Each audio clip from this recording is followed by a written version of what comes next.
Je sais pas trop quoi dire en fait. Moi, bêtement, l'information, si tu veux, de début de film, c'est où est-ce qu'on se trouve en France, pourquoi on est là. Quoi. Okay. Bonjour, bienvenue à la pointe du Cap Ferret qui se trouve en Gironde, donc à la sortie du bassin d'Arcachon. Donc voilà toute la pointe du Cap Ferret qui s'avance vers le sud étant dans cette direction. On a ici le bassin d'Arcachon et ici l'océan Atlantique. Et nous on se situe précisément ici, donc on est vraiment au bout de la pointe. Et notre balade va nous amener sur toute la plage ici et pour revenir ensuite par la dune à travers la Pinède au parking ici. On a tout un tas de courants à une échelle planétaire qui vont faire que la progression de la pointe du Cap Ferret est cyclique et ce sont des cycles qui durent a priori autour de 80 ans, donc cycle de progression, de régression, de progression, de régression et ainsi de suite. À l'heure actuelle, on est sur un cycle de régression, une régression qui est assez importante. Et bien, il y a 50 ans, il fallait faire 800 mètres de plus pour arriver au bord de l'eau, 800 mètres de plage qui ont disparu comme ça petit à petit, grignotés par l'océan. Toute une série de bunkers ont été faits par les Allemands pendant la guerre, puisque le bassin d'Arcachon était un site très stratégique. Donc ils en ont construit comme ça une bonne vingtaine. Quand ces bunkers ont été bâtis, ils ont été faits évidemment pas en pleine mer tels qu'on les voit là, ils ont été faits au sommet de la dune. Et en fait ils matérialisent l'endroit où se situait la dune à cette époque-là, puisque du haut de la dune ils n'ont pas dévalé en bas de la pente, ils se sont vraiment enfoncés dans le sol pendant que l'océan érodait la dune et la faisait reculer. Donc la dune a fait comme ça et les bunkers ont fait comme ça. À la sortie du bassin d'Arcachon, on a de l'eau douce qui sort, on a les courants océaniques de l'autre côté qui vont faire qu'au niveau de la pointe du Cap Ferret, on a beaucoup de bancs de sable qui vont se créer et qui vont être mobiles, se déplacer du nord vers le sud. Parmi ces bancs de sable, on en a un qui est particulièrement important et en fait sur lequel on va toujours avoir une petite partie émergée avec un peu de végétation. Et c'est le lieu qu'ont choisi les Sterncojek pour nicher. Et le banc d'Arguin est une des colonies les plus importantes en Europe pour cette espèce-là. Donc on a dans les bonnes années jusqu'à 3000 couples qui vont nicher sur ce site-là. C'est un banc où énormément de monde en fait accoste pour les vacances parce que c'est un site super sympa, c'est en face de la dune du Pilat. Donc pour éviter un petit peu le dérangement, il y a une partie du banc qui a été créée en réserve pour la Sterncojek. Donc la laisse de mer, en fait, on a tout un tas de détritus qui viennent de l'océan. Alors quand on dit détritus, c'est toute la matière animale et végétale qui vit dans l'océan, qui se retrouve décrochée du fond de l'eau, emportée par les courants, et à marée haute qui fait une bande comme ça sur l'écume. Et quand la marée redescend, en fait, elle dépose cette bande sur le sable, et c'est ce qu'on appelle la laisse de mer. C'est tout ce qu'on a là. On a essentiellement des algues, mais on va trouver aussi tout un tas de choses hyper intéressantes à l'intérieur. Algues vertes, algues rouges. Qu'est-ce qui va donner la couleur aux algues? Ça va être la chlorophylle. Donc certaines chlorophylles vont être vertes, d'autres rouges. Ces chlorophylles ne vont pas capter les mêmes rayons du soleil en fait. Plus on va s'enfoncer en profondeur dans l'eau et plus les rayons du soleil seront filtrés. Donc certaines chlorophylles, et notamment la verte, ne peuvent utiliser que les rayons du soleil qui arrivent juste en surface. Donc en fait, dans les premiers mètres de profondeur, on aura des algues qui seront vertes. Et dès qu'on va s'enfoncer un petit peu plus, on aura les algues rouges qui, elles, peuvent utiliser les rayons du soleil qui s'enfoncent beaucoup plus en profondeur dans l'océan. Les eaux de sèche, on les retrouve assez fréquemment sur la laisse de mer. La sèche, c'est une espèce de petit calamar, donc avec quelques tentacules qui va se nourrir de crabes, de crustacés, qu'elle va capturer avec ses tentacules et manger avec un petit bec solide à l'intérieur qui va pouvoir casser les coquilles. Celle-ci elle n'est pas très grande, il n'y a qu'un seul os dedans, donc la sèche de cet os là elle va être grande comme ça. C'est un animal qui est capable de changer de couleur au fond de l'eau pour se camoufler et également de jeter de l'encre pour faire un petit nuage noir qui va lui permettre de se dissimuler, enfin en tout cas de s'échapper tout en perturbant son prédateur. Alors voilà ces petites coquilles, je peux me permettre d'en casser une s'il suffit de... Voilà, ça s'éclate vraiment en plein de petits morceaux, c'est très fragile. C'est ce qu'on appelle le test d'oursin. Le test, en fin de compte, c'est le squelette. Alors celui-ci, il est un petit peu particulier. Il a une forme de pomme de terre, un petit peu. La bouche est sur le côté, à cet endroit-là. Alors que les oursins, en général, ils sont plutôt ronds avec la bouche dessous. Celui-ci, en fait, s'appelle l'échinocarde. Et ce qu'il a de particulier, c'est qu'il va vivre dans le sable, au lieu de vivre sur les rochers. Donc ici, sur un littoral aussi sableux que celui de l'Aquitaine, on va en avoir quand même pas mal. Donc les piquants de cet oursin-là ne rayonnent pas comme ceux d'un autre oursin. Ils vont être en fait appliqués sur le test et ça fait plus, on a plus envie de le caresser. Non, ça c'est nul, je coupe. Une petite étoile de mer. Alors là on a eu pas mal de vent assez fort ces derniers temps, ça brasse énormément de choses qu'on n'a pas trop l'habitude de trouver. Et si je reprends mon test d'oursin, on devine dessus une forme d'étoile de mer.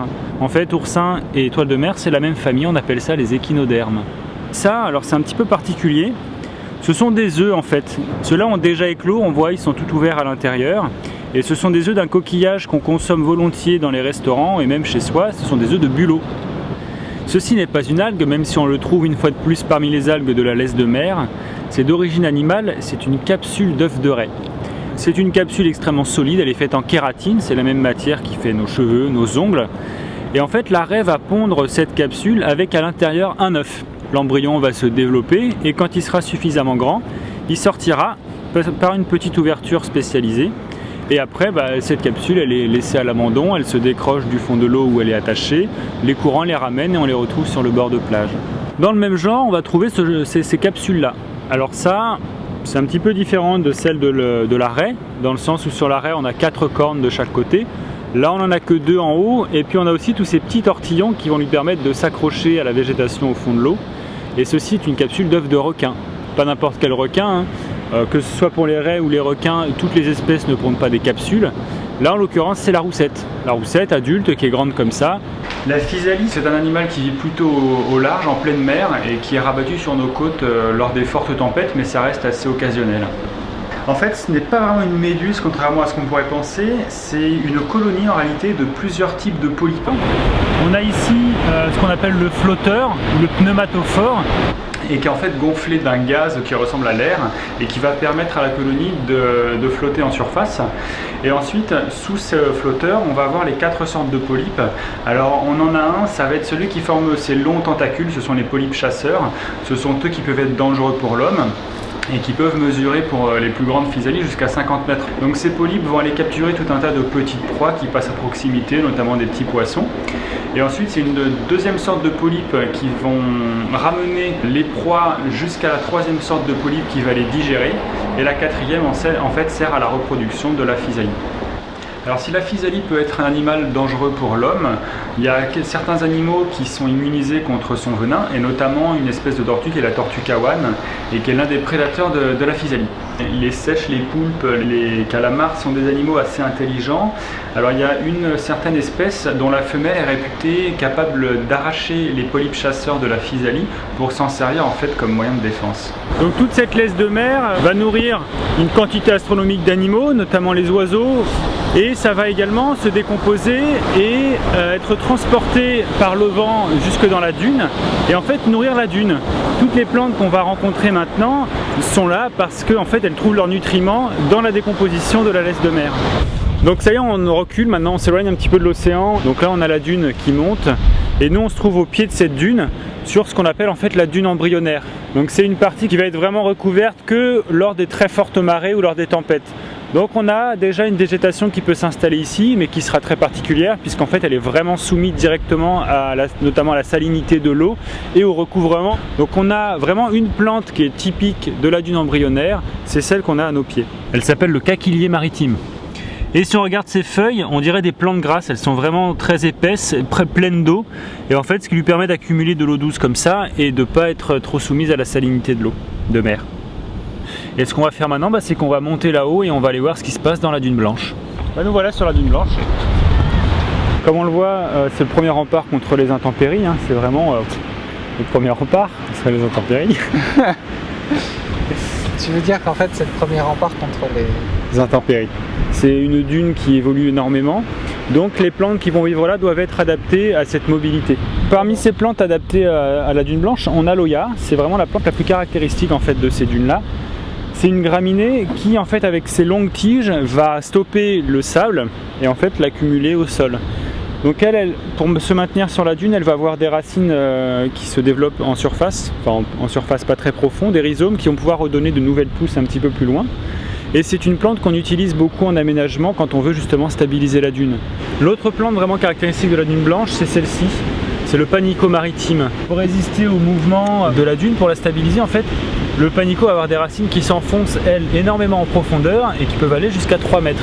Au ras du sable, dès que le soleil cogne un peu, c'est très vite très chaud. Et dès qu'il pleut un petit peu, l'humidité s'enfonce dans le sable en fait. Donc les feuilles du panico sont très coriaces, c'est ce qui va lui permettre de résister à la sécheresse. Il y aura beaucoup moins d'évapotranspiration à travers des feuilles qui sont un petit peu cirées. Dans la dune blanche, au milieu des oyas, on trouve de temps en temps cette petite fleur là, qui s'appelle la linaire à feuilles de thym. Et cette linaire à feuilles de thym en fait est endémique du littoral atlantique français. de la Bretagne au Pays Basque. Dans le monde, on va vraiment la trouver que dans les dunes de cette côte-là. Parmi la faune en fait, de la dune littorale, on va avoir un insecte qui est vraiment sympa, c'est le hanneton foulon. C'est un gros scarabée, vraiment balèze, qu'on ne trouve vraiment que dans la dune, puisqu'il va pondre ses œufs en fait, dans les racines de certaines plantes, notamment l'oya ou le panico maritime.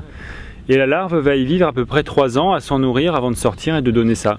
Et l'adulte, tel qu'il est là, ne vit en général qu'une seule saison. C'est très souvent le cas chez les insectes, en fait. La plus longue partie de leur vie se fait à l'état larvaire. Les clôtures ont été mises, c'est pour éviter qu'en fait on aille piétiner, puisque les plantes qu'on a là sont vraiment fragiles en réalité. Donc là, on a vu la dune blanche fait cette espèce de barrière. On l'appelle aussi la dune vive, puisque en fait elle va énormément bouger. Et là on redescend et on change complètement de végétation. On a une végétation beaucoup plus grise qui ont donné le nom à cette seconde dune qu'on appelle la dune grise et qu'on appelle aussi la dune fixe, puisqu'à cet endroit-là, le sable est beaucoup plus stabilisé et on a une autre végétation qui va pouvoir s'installer. Donc puisqu'on est dans la dune grise, on va parler de la flore typique de la dune grise. S'il y en a bien une qui est représentative, c'est celle-ci. Alors vas-y, viens, il faut la sentir celle-là. Mets le nez dedans, je te dis. Elle sent quoi? Elle sent le curry en fait, c'est vraiment très épicé. Alors au petit matin, quand on a un petit peu d'humidité, de la rosée qui s'évapore, on a vraiment toute la dune qui sent le curry, c'est absolument fabuleux. Et elle s'appelle l'immortelle des dunes. Immortelle puisqu'elle sèche très bien, on peut en faire des bouquets qui vont durer toute l'année sans aucun problème. Mais bon, une fois de plus, la cueillette vaut mieux éviter. Et alors c'est une plante, si on la regarde de près, elle est toute velue. Alors c'est des tout petits poils qui sont difficiles à voir, mais elle est vraiment velue de partout. Et ce sont ces petits poils qui vont capter l'humidité de la rosée, puisque c'est à peu près la seule humidité que les plantes de la dune vont avoir au cours de l'été du moins. Et donc ces poils vont la capter et ça va lui permettre d'en conserver un maximum. Parmi les autres plantes de la dune grise, on va aussi rencontrer celle-ci. C'est une graminée qui pousse volontiers dans le sable fixe et qui s'appelle tout simplement la queue de lièvre. Et pour quelle raison, je vous le demande? Réponse. Oh punaise, un pipi de trousseline. Le pipi de trousseline, c'est un oiseau, c'est un passereau, un long bec assez long, assez fin, qui vont lui permettre de manger des insectes. Donc on va le trouver dans des milieux assez secs, donc pas forcément la dune. Dans le sud-est de la France, on va le trouver aussi dans des terrains assez secs, de carrières, ce genre de milieu-là. Mais voilà, ici, pour ce qui est de l'Aquitaine, on le trouve vraiment typiquement dans la dune grise. Dans la dune, on a aussi des mammifères. On a le chevreuil qui peut se promener là, on a le renard également. Et on a également du lapin. Alors le lapin de Garenne, de certains endroits il peut poser problème. Ici en fait il va creuser des terriers qui vont profiter à un autre animal qui est extrêmement intéressant, qui est ni plus ni moins le plus grand lézard d'Europe. Il s'agit du lézard osselet, qui peut atteindre avec la queue 80 à 1 mètre même de longueur. Sur les 280 km du littoral aquitain, on en a quasiment tout le long. Il s'est très bien adapté aussi à la présence des bunkers, puisque c'est plein de petites cavités, plein de bons endroits pour la thermorégulation. Plein de bons endroits, ouais, c'est cool. Plein de bonnes dalles pour la thermorégulation là. Grâce à la dune grise, on va pouvoir avoir les pins qui vont commencer à pousser. Donc là on a les premiers qui sont tout petits, qui sont assez torturés finalement. On a beaucoup de vent, on a le sel également qui brûle les bourgeons, on a le mitraillage du sable qui vont faire que ces premiers pins ont des formes vraiment bizarres. On parle souvent d'anémomorphose puisque c'est le vent qui va donner la forme de ces arbres-là. Et ils vont servir en fait de bouclier aux pins suivants, à la forêt, à la pinède, qui elle, protégée par ce rideau-là, va pouvoir se développer normalement. Ça y est, on rentre enfin dans la pinède. Donc on a des buissons beaucoup plus développés, tout simplement parce qu'il y a moins de vent, il y a plus la possibilité de grandir. Les pins commencent à avoir des formes un petit peu plus respectables. Et on va avoir tout un tas de plantes comme l'argousier. C'est un arbuste même. Il va faire des becs qui vont rougir en mûrissant, qui seront mûrs plutôt cet automne. Et qu'on peut consommer, on en fait des petites confitures, c'est pas désagréable. Le genêt à balai, donc pourquoi à balai? C'est bien simple, on prend une branche, on coupe en bas et on balaye la chambre, c'est pas un souci. Voilà les graines qui font des petites gousses de pois qui sèchent au soleil, qui craquent. Et une fois que c'est craqué, on a les graines à l'intérieur. Ça tombe bien, j'en ai pris une qui était vide. C'est pas très malin ça. Mais elles sont mangées en fait, regarde, elles sont toutes percées. Ils ont été attaqués. Je viens de trouver en fait un coléoptère, c'est celui-ci, qui n'a rien de tellement particulier, mais c'est la femelle en fait. Et si l'on avait rencontré le mâle, que j'ai déjà trouvé ailleurs, c'est celui-là. Donc c'est pas compliqué, hein, c'est le rhinocéros. Alors c'est un scarabée dont les larves vont se nourrir du bois mort. Donc on va pas le rencontrer typiquement dans la dune, mais c'est vrai qu'ici on en trouve quand même pas mal.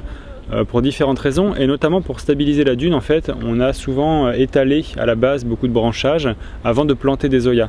Et dans ces branchages, on a amené du rhinocéros. Donc on en rencontre quand même assez fréquemment.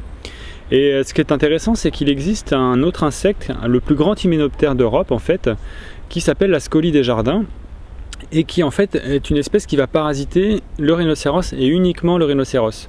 Donc c'est à dire que la femelle de cet hyménoptère va pondre ses œufs à l'intérieur de ce scarabée. En fait il en pond qu'un seul dans chaque scarabée, et après va l'enterrer, et la larve va se nourrir de cet insecte là vivant, et pour se développer. C'est beau, hein, c'est dégueulasse, ouais. Quand on parlait de mammifères aussi, dès qu'on est dans la pinède, on en a un qui est, voilà, dès qu'il y a du pain, il y en a partout, c'est l'écureuil, hein, naturellement. Ah, un qu'on voit ici. Mais bon, bouge pas, on va le faire fuir. Il n'est pas très farouche cet écureuil. Donc la pointe du Cap Ferrat était largement aménagée, donc maintenant dès qu'on s'éloigne un petit peu de la pinède, on a les habitations. Donc nous, ce qu'on a vu, et ben voilà, c'est un petit peu tous les écosystèmes qu'on va avoir depuis l'océan jusqu'à ces habitations, et qui font une bande d'une largeur vachement fine, hein. On a quoi? On a 300-400 mètres à peu près d'épaisseur de dune, et ben comme on l'a vu, on a vraiment l'écosystème extrêmement particulier, avec des plantes typiques, avec une faune typique, qu'il est sage de préserver, puisque même si on a 280 km de sable, comme on l'a vu du nord au sud de l'Aquitaine, malgré tout c'est sur vraiment une superficie extrêmement faible.